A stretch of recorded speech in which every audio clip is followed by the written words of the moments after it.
শুধুই কথকতা, শুনতে শুনতে পড়ে ফেলা। আর কথকতা মানেই কথক, দ্য ন্যারেটর।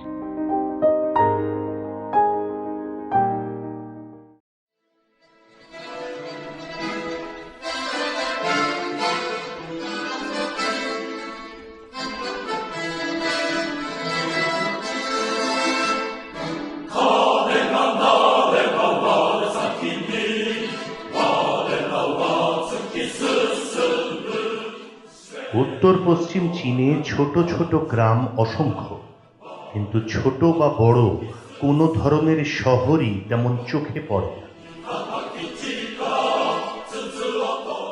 কমিউনিস্টরা এই অঞ্চলে সবে কলকারখানা বানাতে শুরু করেছে, কিন্তু সাধারণভাবে অঞ্চলটা কৃষি প্রধান। কোথাও কোথাও আধা চারণভূমি দেখা যায়।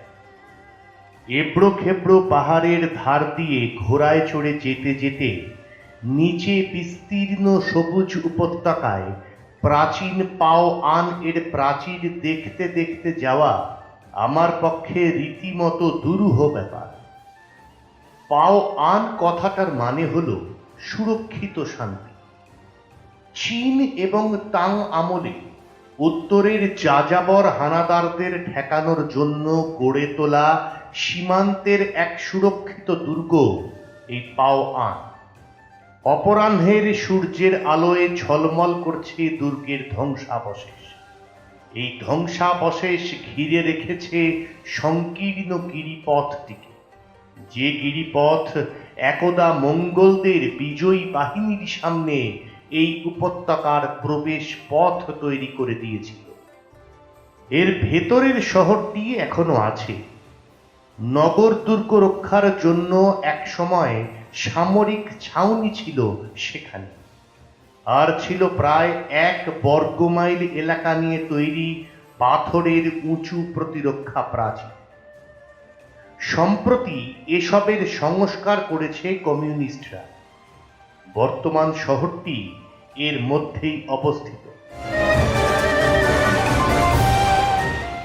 এখানেই দেখা পেলাম সেই কমিউনিস্ট নেতা যার বিরুদ্ধে গত 10 বছর ধরে যুদ্ধ করে আসছে নানকিং সরকার, এবং সম্প্রতি যাকে চীনা সোভিয়েত অঞ্চলে চীনা জনগণের সোভিয়েত সাধারণতন্ত্রের চেয়ারম্যান হিসেবে চিহ্নিত করা হয়েছে, মাও সে তুং।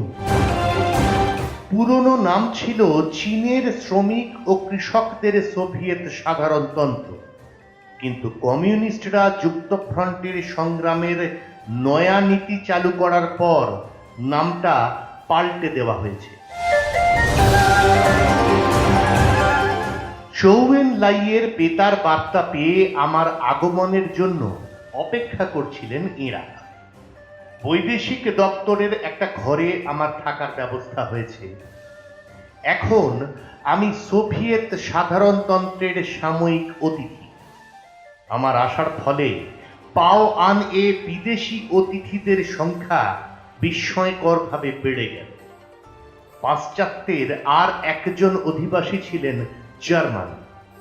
তিনি লি তে তুং চি বা সাধু কমরেড লি নামে পরিচিত ছিলেন। চীনের লাল ফৌজের একমাত্র বৈদেশিক উপদেষ্টা এই লির সম্পর্কে পরে বিস্তারিতভাবে বলা যায়। আমি ওখানে পৌঁছানোর খানিকক্ষণ পরে মাওয়ের সঙ্গে দেখা হলো। কৃষক, কিছুটা লিঙ্কনের মতো আকৃতি, সাধারণ চীনাদের গড় উচ্চতার চেয়ে বেশি লম্বা, একটু কুঁজো, মাথা ভর্তি ঘন কালো চুল, তীক্ষ্ণ আয়ত চোখ, উঁচু নাক, হনুর হাড় বেশ স্পষ্ট। আর বিচক্ষণ বুদ্ধির দীপ্ত মুখ দ্রুত ছাপ ফেলল আমার মন। কিন্তু আমার ধারণার সত্যতা নির্ণয়ের কোনো সুযোগই কয়েকদিনের মধ্যে পাওয়া গেল না। পরে যখন তাকে দেখি, তখন তিনি সন্ধ্যার অন্ধকারে খালি মাথায় দুজন কৃষকের সঙ্গে একেবারে গ্রাম্য অঙ্গভঙ্গি করে কথা বলতে বলতে রাস্তা দিয়ে হেঁটে যাচ্ছিলেন। আমাকে চিনিয়ে না দেওয়া পর্যন্ত কিন্তু আমি তাকে একেবারেই চিনতে পারিনি।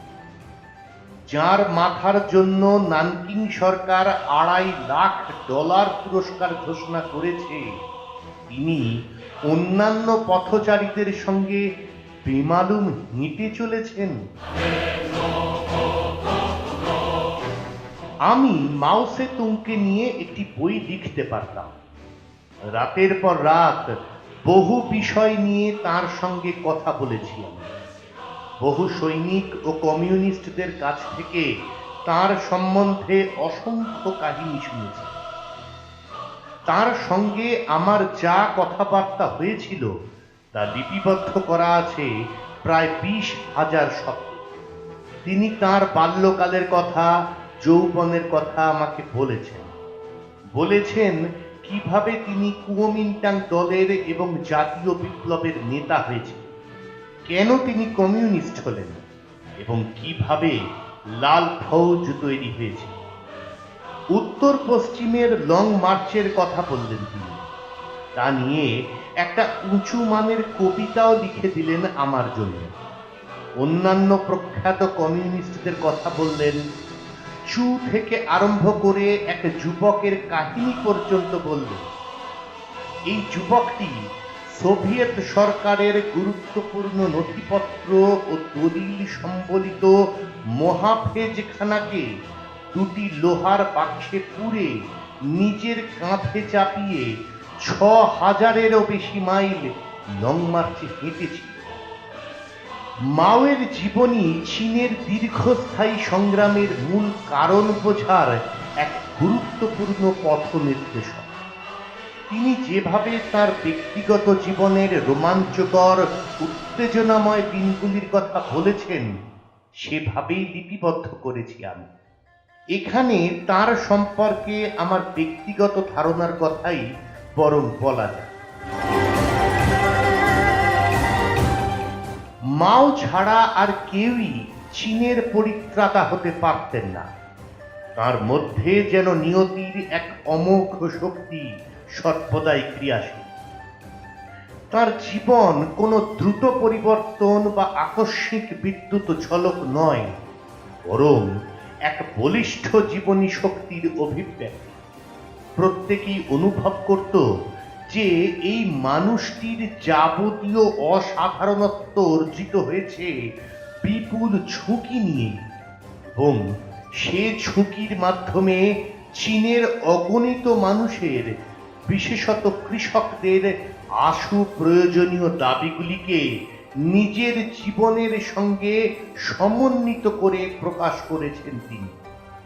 তাদের দাবি ও আন্দোলন যা চীনের জনগণকে অবিরাম ঠেলে এগিয়ে এনেছে, যাকে গতিময়তার লক্ষণ হিসেবে গণ্য করা হয়, এবং সেই গতিময়তা চীনকে পুনর্গঠিত করেছে বলে যদি ধরে নেওয়া হয়, তাহলে গভীর ঐতিহাসিক অর্থে মাও সে তুং অবশ্যই এক অত্যন্ত মহান ব্যক্তি হিসেবে বিবেচিত হবে। তাছাড়া রাজনৈতিক জীবনের কথা বাদ দিলেও ব্যক্তি হিসেবেও মাও রীতিমতো আকর্ষণীয়। কারণ চিয়াং কাইশেকের মতোই মাওয়ের নামও চীনাদের কাছে অত্যন্ত পরিচিত হলেও তার সম্বন্ধে লোকে খুবই কম জানে। নানান বিচিত্র কাহিনী প্রচলিত আছে তার সম্বন্ধে। বিদেশি সাংবাদিক হিসেবে মাওয়ের সঙ্গে প্রথম সাক্ষাৎ হয় আমার। মাওয়ের জীবন জাদু শক্তিতে সুরক্ষিত, এই গুজব ছড়িয়ে পড়েছিল চারিদিকে।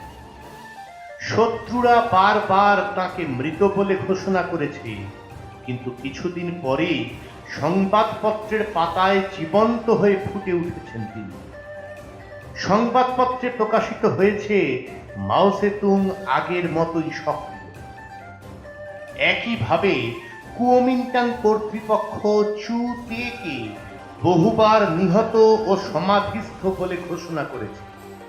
অলৌকিক দৃষ্টিসম্পন্ন খ্রিস্টান মিশনারিরা তার সমর্থনও করেছেন। এই দুজনের মৃত্যুর কথা বারবার প্রচার করা সত্ত্বেও লং মার্চ এবং অন্য বহু বীরত্বপূর্ণ সংগ্রামের নিরন্তর অংশগ্রহণ করে চলেছেন তারা। একবার সংবাদপত্রে মাওয়ের মৃত্যুর খবর ছাপা হওয়ার পর চীনের লাল এলাকায় ঘুরছিলাম আমি। তখন দেখলাম দিব্যি সুস্থ শরীরেই বেঁচে আছেন তিনি। যে কারণেই হোক, অনেকে মনে করেন যে মাওয়ের জীবন জাদু শক্তিতে সুরক্ষিত। তিনি বহু যুদ্ধে অংশগ্রহণ করলেও মাত্র একবারই শত্রু সৈন্যের হাতে ধরা পড়েছিলেন এবং পালাতেও পেরেছিলেন।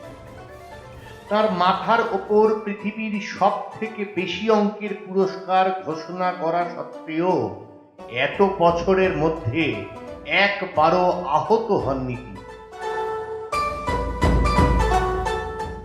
একদিন সন্ধ্যার সময় মাওয়ের বাসস্থানে গিয়ে দেখি একজন লাল সার্জেন্ট তাকে পরীক্ষা করছেন। ইউরোপ থেকে পাশ করা চিকিৎসক, নিজের পেশায় সুদক্ষ। তিনি জানালেন মাও সম্পূর্ণ সুস্থ। মাও কখনো যক্ষা বা অন্য কোনো দুরারোগ্য ব্যাধিতে আক্রান্ত হননি, কিন্তু কল্পনাবিলাসী পর্যটক তার সম্পর্কে সব গুজব রটিয়েছিল। তার ফুসফুস সম্পূর্ণ স্বাভাবিক, যদিও ধূমপানের ব্যাপারে তিনি অন্যান্য লাল সেনাধ্যক্ষের মতো নন। অত্যধিক ধূমপান করতেন। লং মার্চের সময় তিনি এবং লিতে তামাকের বিকল্প হিসেবে বিভিন্ন ধরনের পাতার স্বাদ নিয়ে উদ্ভিদ বিজ্ঞানের সমীক্ষার কাজও চালিয়েছিলেন। মাওয়ের দ্বিতীয় স্ত্রী হো জু চেন, যিনি আগে স্কুল শিক্ষিকা এবং কমিউনিস্ট সংগঠক ছিলেন, এ ব্যাপারে তার স্বামীর মতো সৌভাগ্যশালী ছিলেন। বিমান থেকে নিক্ষিপ্ত বোমার টুকরোয় হো জুর শরীরে বেশ কিছু ক্ষত সৃষ্টি হয়েছিল, তবে আঘাত খুব একটা মারাত্মক ছিল না। আমি পাও আন ছাড়ার ঠিক আগেই মাও পরিবারে একটি শিশু কন্যা জন্ম নেয়। মাওয়ের পূর্বতন স্ত্রী তার প্রিয় অধ্যাপকের কন্যা ইয়াং কাই হুইয়ের গর্ভজাত আরো দুটি শিশু সন্তান ছিল। হুনান প্রদেশের যুদ্ধবাজ সেনানায়ক হো চিয়েনের নির্দেশে 1930 সালে চ্যাংশাতে হত্যা করা হয় ইয়াং কাই হুইকে। 1936 সালে মাওয়ের সঙ্গে যখন আমার প্রথম দেখা হয়, তখন তার বয়স 43। লাল শাসনতন্ত্রের অধীন এলাকার বাসিন্দা প্রায় 90 লক্ষ মানুষের প্রতিনিধিত্বকারী দ্বিতীয় নিখিল চীন সোভিয়েত কংগ্রেসে মাও সেতুং অস্থায়ী কেন্দ্রীয় সোভিয়েত সরকারের অধ্যক্ষ নির্বাচিত হন।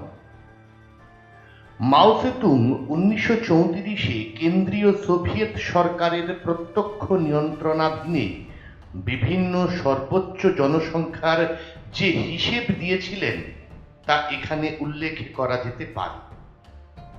কিয়াংসি সোভিয়েত 30 লক্ষ, হুপে আনহুই হুনান সোভিয়েত 20 লক্ষ, হুনান কিয়াংসি হুপে সোভিয়েত 10 লক্ষ, কিয়াংসি হুনান সোভিয়েত 10 লক্ষ, চেকিয়াং ফুকিয়েন সোভিয়েত 10 লক্ষ, হুনান হুপে সোভিয়েত 10 লক্ষ, মোট 90 লক্ষ।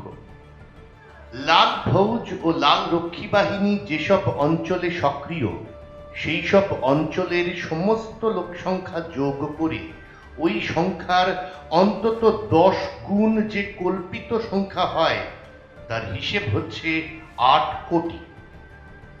এই সংখ্যার উল্লেখ করে যখন বললাম এই বিপুল জনসংখ্যা চীনা সোভিয়েত অঞ্চলে বাস করে, তখন মাও সেতুং হেসে বললেন, যেদিন ওইসব অঞ্চল তাদের পূর্ণ অধিকারে আসবে, সেদিন বিপ্লব কার্যত জয়লাভ করবে।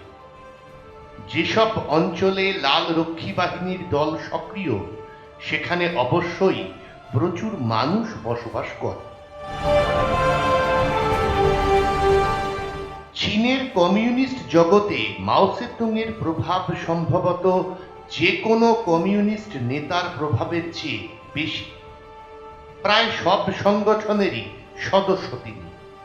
বিপ্লবী সামরিক কমিটি, কেন্দ্রীয় কমিটির রাজনৈতিক ব্যুরো, আর্থিক ব্যবস্থার কমিশন, সাংগঠনিক কমিটি, সাধারণ স্বাস্থ্য কমিশন এবং অন্যান্য বিভিন্ন সমিতি।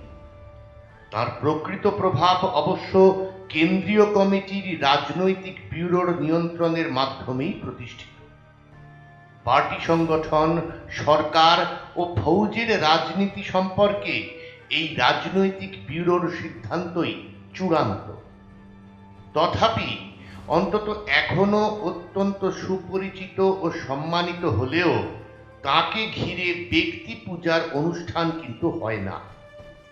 আমি কোনো চীনা কমিউনিস্টকে আমাদের মহান নেতা জাতীয় কথা বলতে শুনিনি।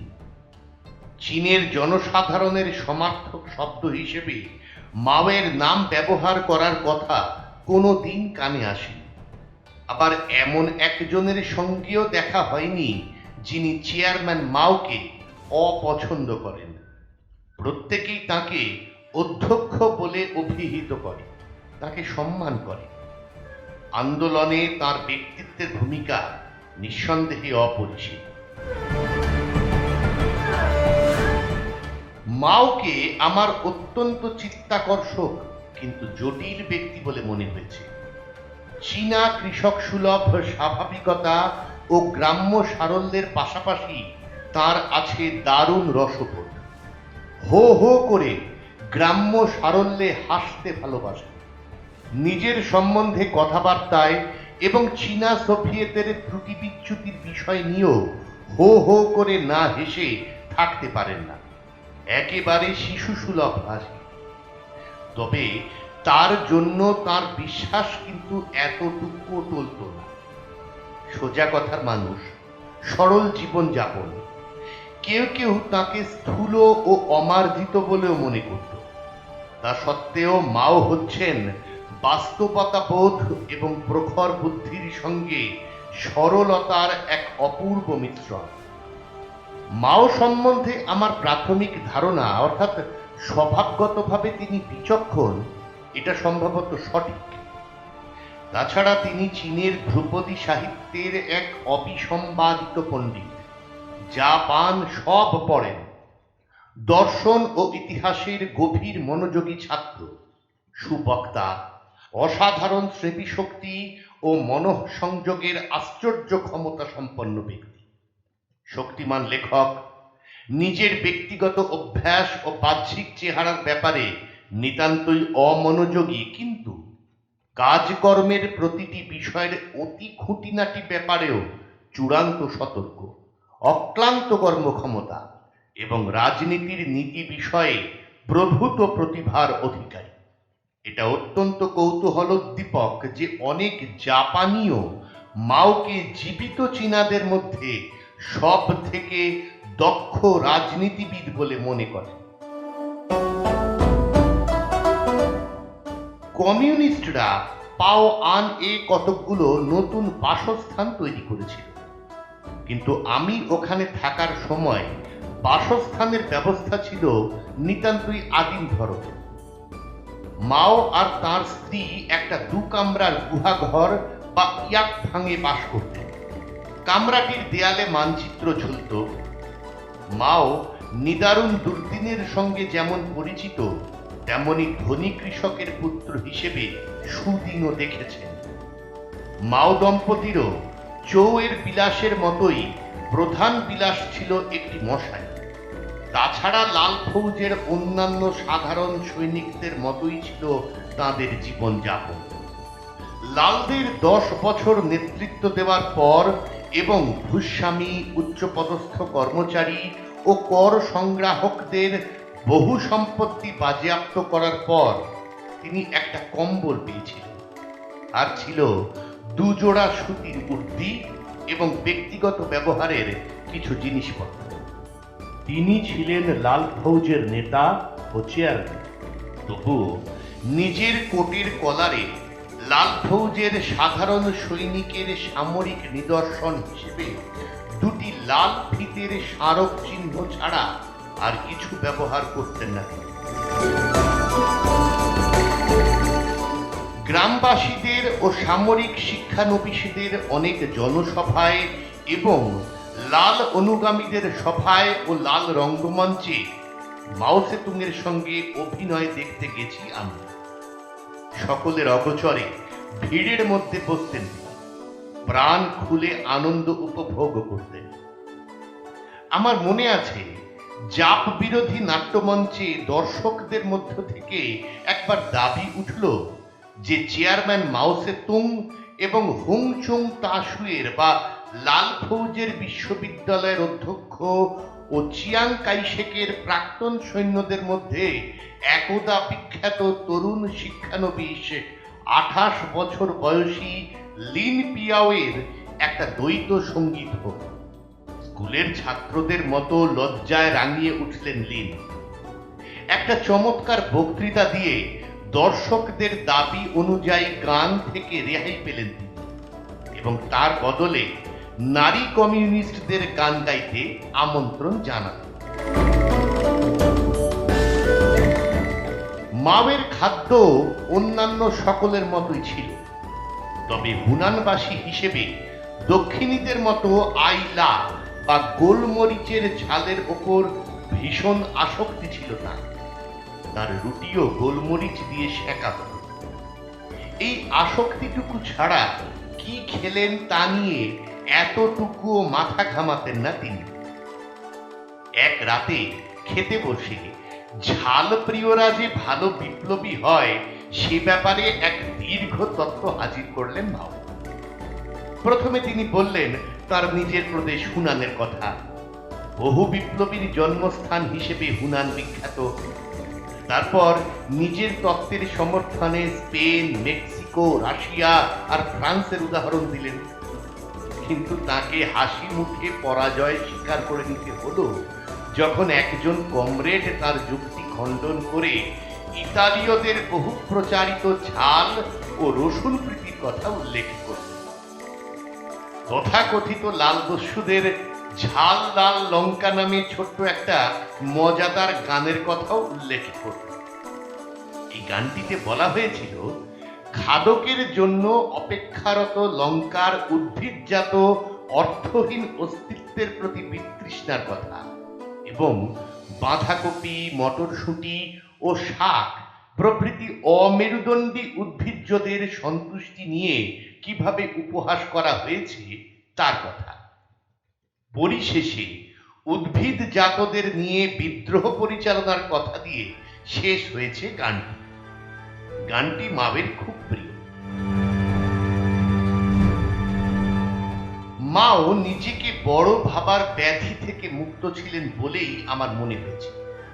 তবে তার আত্মসম্মান বোধ ছিল প্রখর এবং ব্যক্তিত্বের মধ্যে এমন একটা ব্যাপার ছিল যা প্রয়োজনে নির্মম সিদ্ধান্ত নেওয়ার ক্ষমতা রাখত। আমি তাকে কখনো রাখতে দেখিনি, তবে অনেকের কাছে শুনেছি যে মাঝে মধ্যে প্রচন্ড রাগে ফেটে পড়েছেন তিনি। সেই সব সময় তার বিদ্রুপাত্মক ভাষার ব্যবহার অত্যন্ত চড়া সুরের ও মারাত্মক ধরনের হতো। বর্তমান বিশ্ব রাজনীতি সম্পর্কে তিনি সম্পূর্ণ ওয়াকিবহাল। এমনকি লং মার্চের সময়ও লাল ফৌজের লোকেরা বেতার মারফত সমস্ত খবর পেত। উত্তর পশ্চিমে নিজেদের সংবাদপত্র প্রকাশ করত তারা। বিশ্ব ইতিহাস সম্পর্কে মাওয়ের সুগভীর পড়াশোনা এবং ইউরোপের সামাজিক ও রাজনৈতিক পরিস্থিতি সম্পর্কে তার বাস্তব জ্ঞান ছিল অত্যন্ত প্রখর। ইংল্যান্ডের লেবার পার্টি সম্পর্কে তার প্রভূত আগ্রহ ছিল। গভীর আবেগপূর্ণ ভাষায় ইংল্যান্ডের বর্তমান নীতি সম্পর্কে আমাকে প্রশ্ন করে চললেন। কিছুক্ষণের মধ্যেই আমার সংবাদ ভান্ডার ফুরিয়ে গেল। আমার মনে হলো যেন তার বুঝতে কষ্ট হচ্ছে যে দেশে শ্রমিকদের ভোটাধিকার দেওয়া হয়েছে সেখানে শ্রমিকদের সরকার গঠন হলো না কেন? আমি বুঝলাম আমার উত্তর তাকে সন্তুষ্ট করতে পারে। র্যামসে ম্যাকডোনাল্ড সম্পর্কে তিনি ঘৃণা প্রকাশ করতেন। তাকে ব্রিটিশ জনগণের প্রতি হ্যানচিয়েন অর্থাৎ সেরা বিশ্বাসঘাতক হিসেবে চিহ্নিত করলেন। প্রেসিডেন্ট রুজভেল্টের ব্যাপারে মাওয়ের ধারণা কৌতূহলোদ্দীপক। তিনি তাকে ফ্যাসি বিরোধী বলে মনে করেন এবং তার ধারণা এরকম লোকের সঙ্গে সহযোগিতা করতে পারে চীন। রুজভেল্টের নিউ ডিল এবং বৈদেশিক নীতি সম্পর্কে নানান প্রশ্ন করলেন তিনি। প্রশ্নের ধরন থেকেই বুঝলাম যে দুটি বস্তুরই উদ্দেশ্য সম্পর্কে তিনি সম্পূর্ণ ওয়াকিবহাল। হিটলার আর মুসোলিনি দুজনকেই ভাঁড় বলে মনে করেন তিনি, তবে বুদ্ধিমত্তার দিক থেকে মুসোলিনিকে অপেক্ষাকৃত উপযুক্ত ব্যক্তি, সত্যিকারের ম্যাকিয়াভেলিপন্থী ও ইতিহাস বেত্তা বলে মনে করেন। আর হিটলার হলো স্রেফ প্রতিক্রিয়াশীল পুঁজিপতিদের সংকল্পহীন পুতুল মাত্র। ভারতবর্ষ সম্পর্কে বেশ কিছু বই পড়েছেন মাও। সে দেশ সম্পর্কে তার মতামত যথেষ্ট স্পষ্ট। এইসব মতামতের মধ্যে একটা মত বেশ প্রধান, তা হল কৃষি বিপ্লব না ঘটলে ভারতের স্বাধীনতা অর্জিত হবে না। তিনি আমাকে গান্ধী, জওয়াহরলাল নেহেরু, সুহাসিনী চট্টোপাধ্যায় এবং আমার জানা অন্যান্য ভারতীয় নেতাদের সম্বন্ধে নানা প্রশ্ন করলেন। আমেরিকার নিগ্রো সমস্যা সম্পর্কেও তিনি যথেষ্ট ওয়াকিবহাল। সংখ্যালঘু জাতি সম্পর্কে সোভিয়েত ইউনিয়নের অনুসৃত নীতির সঙ্গে নিগ্রো ও আমেরিকান ইন্ডিয়ানদের প্রতি মার্কিন যুক্তরাষ্ট্রের অনুসৃত আচরণের তুলনাও করলেন কঠোরভাবে। আমেরিকার নিগ্রোদের এবং রাশিয়ায় সংখ্যালঘু জাতির ঐতিহাসিক পটভূমিকার মধ্যে যে বড় রকমের সুনির্দিষ্ট পার্থক্য আছে, আমার এই মন্তব্যে খুবই আগ্রহান্বিত হলেন তিনি। মাও দর্শন শাস্ত্রের একজন অত্যুৎসাহী ছাত্র। এক রাতে আমি তার সঙ্গে কমিউনিস্ট ইতিহাস সম্বন্ধে আলোচনা করছিলাম। এমন সময় একজন মাওয়ের জন্য কিছু দর্শনের বই নিয়ে এলেন। মাও আমাকে আমাদের পূর্ব নির্ধারিত সাক্ষাৎকার মুলতবি রাখতে অনুরোধ করলেন। তারপর 4 রাত ধরে পুঙ্খানুপুঙ্খভাবে পড়ে এই বইগুলো শেষ করলেন। এই সময়ে অন্য সব কিছু ভুলে গিয়েছিলেন তিনি। শুধু মার্ক্সবাদী দার্শনিকদের লেখাপত্রই নয়, প্রাচীন গ্রিক দার্শনিকদের সম্পর্কে স্পিনোজা, কঁট, গেটে, হেগেল, রুশো এবং অন্যান্য দার্শনিকদের মতামত গভীর মনোযোগে অধ্যয়ন করেছেন মাও। ক্ষমতা, হিংসা ও হত্যার প্রয়োজনীয়তা বিষয়ে মাওয়ের দায়িত্বজ্ঞান দেখে প্রায়শই অবাক হতাম আমি। যৌবনে তার উদার ও মানবিক অনুভূতি ছিল অত্যন্ত তীব্র এবং তার ভাববাদ থেকে বস্তুবাদে রূপান্তর স্পষ্টতই দর্শনের সাহায্যে ঘটেছিল। তিনি কৃষকদের ঘরে জন্মালেও অন্যান্য কমিউনিস্টদের মতো অল্প বয়সে ব্যক্তিগতভাবে জমিদারদের অত্যাচার ভোগ করেন এবং যদিও মার্ক্সবাদ ছিল তার চিন্তার প্রধান বিষয়, তথাপি আমার ধারণা তার মনে শ্রেণীবিদ্বেষ সম্ভবত তার দার্শনিক চিন্তাধারার এক ধরনের মানসিকতা থেকেই এসেছে এবং তা মোটেই সহজাত প্রবৃত্তির সূত্রে হয়নি। যাকে ধর্মীয় অনুভূতি বলা হয় তা মাওয়ের মধ্যে আছে বলে মনে হয় না। প্রধানত তিনি একজন মানবতাবাদী। মানুষের যাবতীয় সমস্যা মানুষের ক্ষমতার সাহায্যেই সমাধান করা যায় বলে বিশ্বাস করেন। আমার ধারণা কমিউনিস্ট আন্দোলনে যেখানে জীবন মৃত্যুর প্রশ্ন জড়িত হয়ে যেত, সেখানে তিনি পরিমিত আত্মসম্বরণ বোধের প্রভাবেই চলতেন। দৈনিক 13-14 ঘন্টা প্রায় গভীর রাত পর্যন্ত কাজ করতেন তিনি। রাত 2-3টের আগে প্রায় ঘুমোতেন না। তাকে খুব শক্ত ধাতের মানুষ বলেই মনে হতো। তরুণ বয়সে তাকে বাবার চাষের জমিতে হাতে কলমে কাজ করতে হয়েছে। স্কুল জীবনে কষ্টকর দিন যাপন করেছেন। এই সময়েই বন্ধুদের নিয়ে এক ধরনের স্পার্টান ক্লাব তৈরি করেছিলেন। এই সবের ফলে তার ধাত শক্ত হয়েছে বলে জানিয়েছিলেন তিনি। তারা প্রচন্ড জোরে হাঁটতেন। দক্ষিণ চীনের অরণ্যাবৃত পাহাড়ি অঞ্চলে দীর্ঘ পদক্ষেপে ঘাম ঝরানো পরিশ্রমের সঙ্গে চলাফেরা করতেন। কনকনে ঠান্ডা আবহাওয়ায় সাঁতার কাটতেন। বর্ষায় এবং তুষারপাতের সময় জামা না পরেই ঘুরে বেড়াতেন। তারা যেন আন্দাজ করেছিলেন যে সামনের দীর্ঘ জীবন তাদের কাছে দুঃখ কষ্ট সহ্য করার ক্ষমতা দাবি করবে। তিনি একবার গ্রীষ্মকালে তার জন্মভূমি হুনানে পায়ে হেঁটে ঘুরেছিলেন। তখন নানান খামারে কাজ করে জীবিকা অর্জন করেছেন। কখনো কখনো কারো কাছে রুটি চেয়ে খেয়েছেন। পাকস্থলীকে শক্ত করার প্রক্রিয়া হিসেবে শক্ত মটরশুঁটি আর জল খেয়ে কাটিয়েছেন। অল্প বয়সে গ্রামাঞ্চলে এভাবে ঘুরে বেড়ানোর ফলে অনেকের সঙ্গে তার বন্ধুত্ব হয়েছিল। 10 বছর বাদে সেই বন্ধুত্বই কাজে এসেছিল যখন তিনি হুনানে হাজার হাজার কৃষককে নিয়ে কৃষক সমিতি গঠন করেছিলেন এবং 1927 সালে কুওমিন্টাংয়ের সংস্রব ত্যাগ করার পর হুনান প্রদেশেই সোভিয়েতের প্রথম ভিত্তি রচনা করেছিলেন। মাওকে আমার গভীর অনুভূতি সম্পন্ন মানুষ বলে মনে হয়েছে। মৃত কমরেডদের কথা অথবা যৌবনকালে হুনান প্রদেশের ঘটনাগুলো স্মরণ করার সময় দু একবার তার চোখে জল আসতে দেখেছি। তিনি বলেছিলেন কিভাবে হুনানে তার নিজের প্রদেশে কৃষকরা সরকারি কর্মচারীদের কাছে খাবার দাবি করেছিল এবং তার বদলে দুর্ভিক্ষ ও চাল নিয়ে দাঙ্গার অজুহাতে অনাহারী কৃষকদের শিরচ্ছেদ করা হয়েছিল। একজন সৈনিক আমাকে বলেছিল সে মাওকে যুদ্ধক্ষেত্রে আহত ব্যক্তিকে নিজের গায়ের কোট খুলে দিতে দেখেছে।